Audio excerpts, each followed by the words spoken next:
so crazy that you can get millions in sales by nuking a notebook in a microwave, I'm not even sure I'm on the planet Earth. Shark Tank is known for many things, including some truly revolutionary products. But it also gets some products that aren't just weird, but they're basically scams. Let me show you some of the weirdest and worst of the lot. Just a reminder about our new giveaway. We're giving away the new iPad Pro or the new iMac Pro. The choice is yours. All you have to do is watch the full video, leave a like, comment the keyword hidden in the video, and make sure you're subscribed. It's that simple. 7. Squirrel Boss.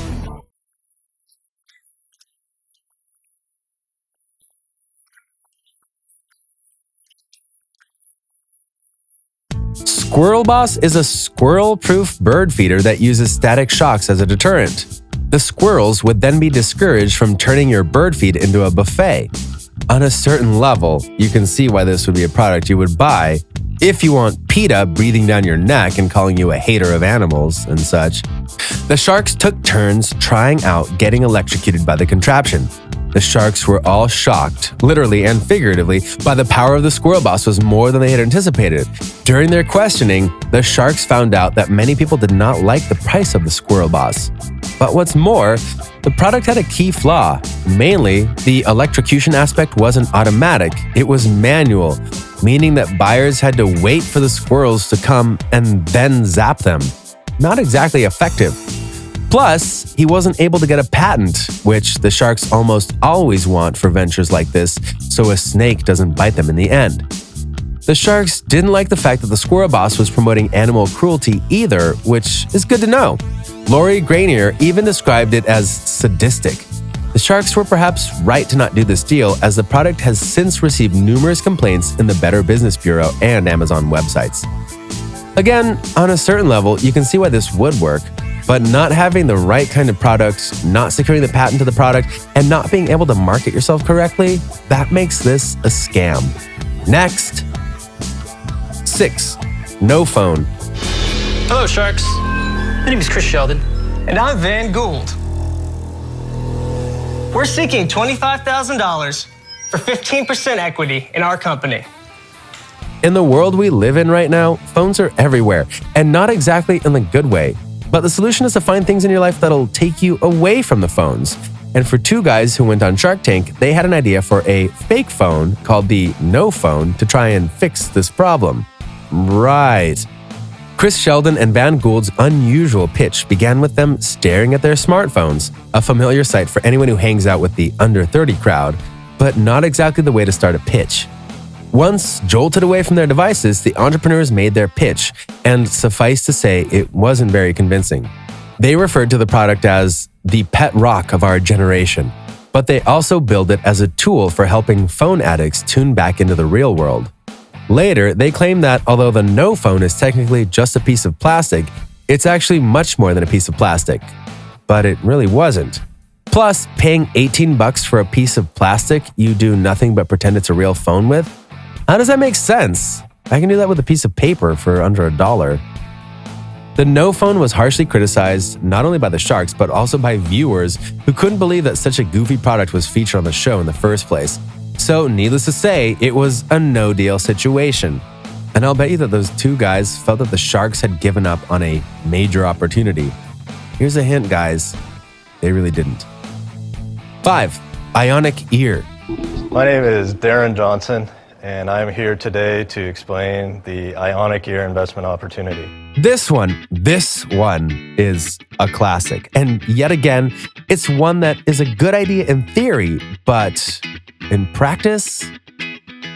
Daymond Johnson thought it was a good idea when he went into the Shark Tank with the Ionic Ear, a Bluetooth device that would be implanted just below your ear.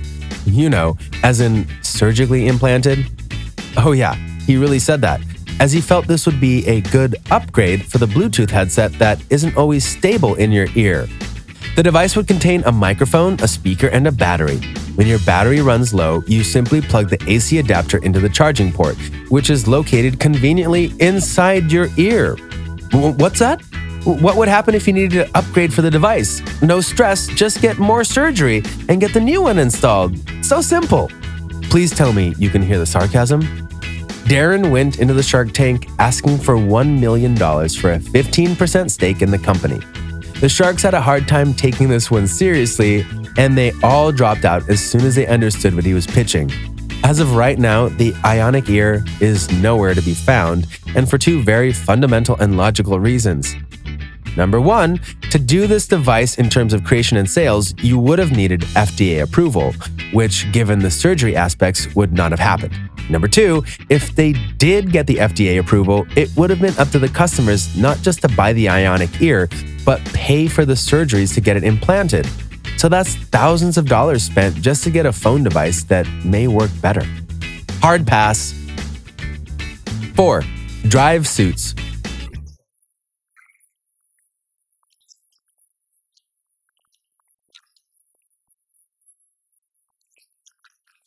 Drew Beaumier came in with his robot drive suits concept in 2009 while working on an entry for a costume contest.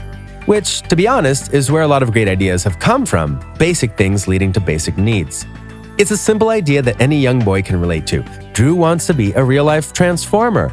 Since creating his first model, Drew has traveled around the globe performing at events and demonstrating his invention, a robot suit that is a functioning vehicle capable of about 12 miles per hour.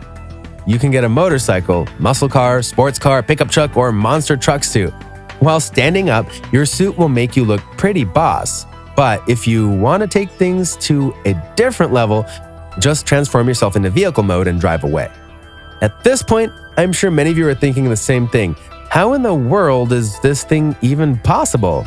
It technically is possible, but that's not why this was a scam.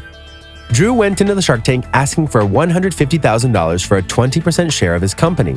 Mark Cuban was interested and made an offer, but in the end, Drew made a deal with Keavin O'Leary for 30% equity contingent on partnering with an existing toy manufacturer.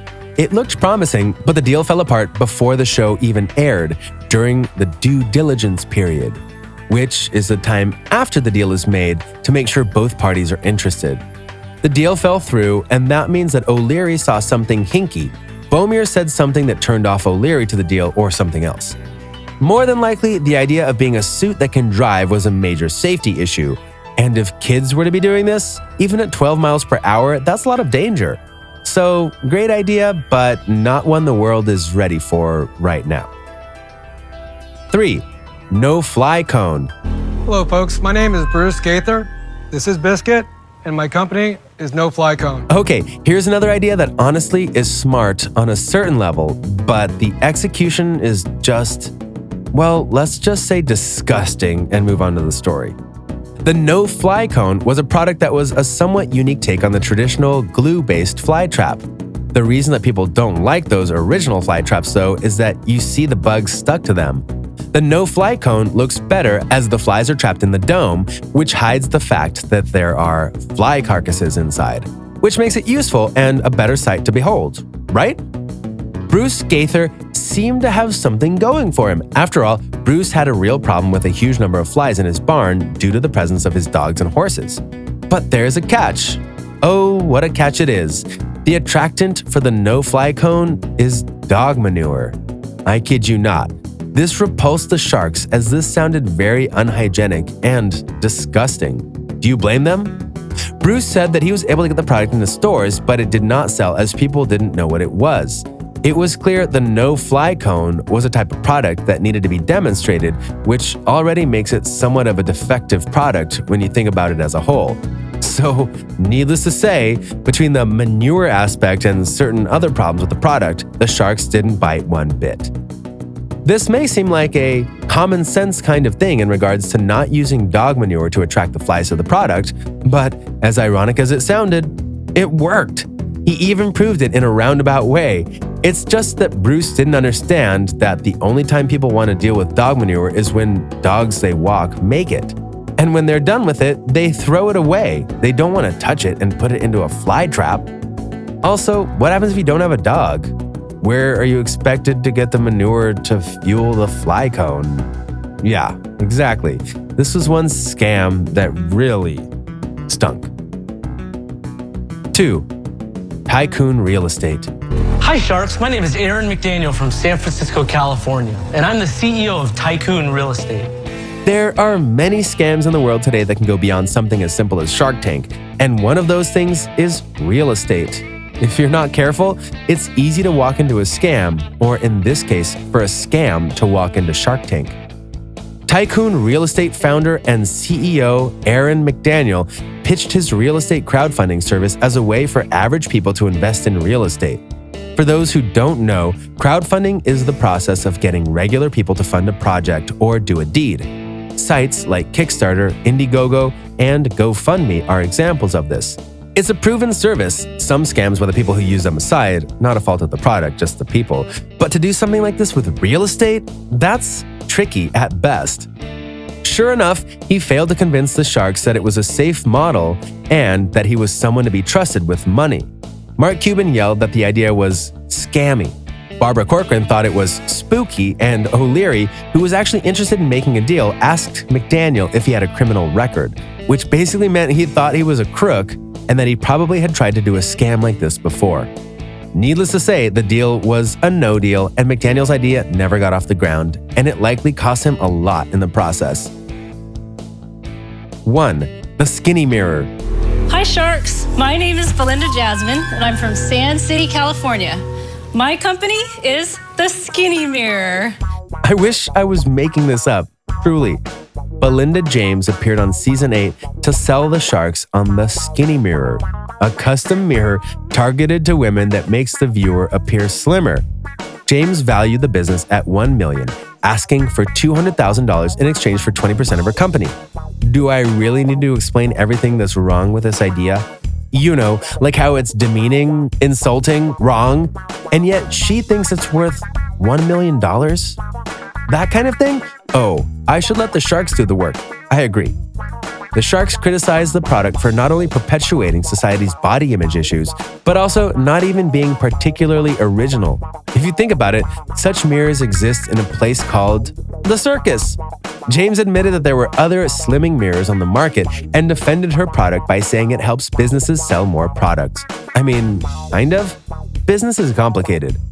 That answer didn't go over well with any of the sharks, especially O'Leary, who stated, quote, "The truth is, you're lying to people. I'm out, but I also forbid any other shark from investing in this."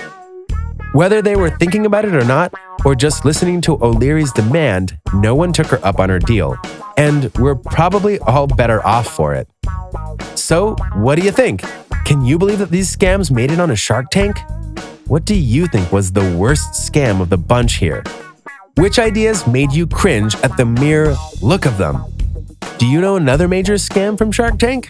Let me know in the comments below. Be sure to subscribe, and I'll see you next time. Just a reminder about our new giveaway. We're giving away the new iPad Pro or the new iMac Pro. The choice is yours. All you have to do is watch the full video, leave a like, comment the keyword hidden in the video, and make sure you're subscribed. It's that simple.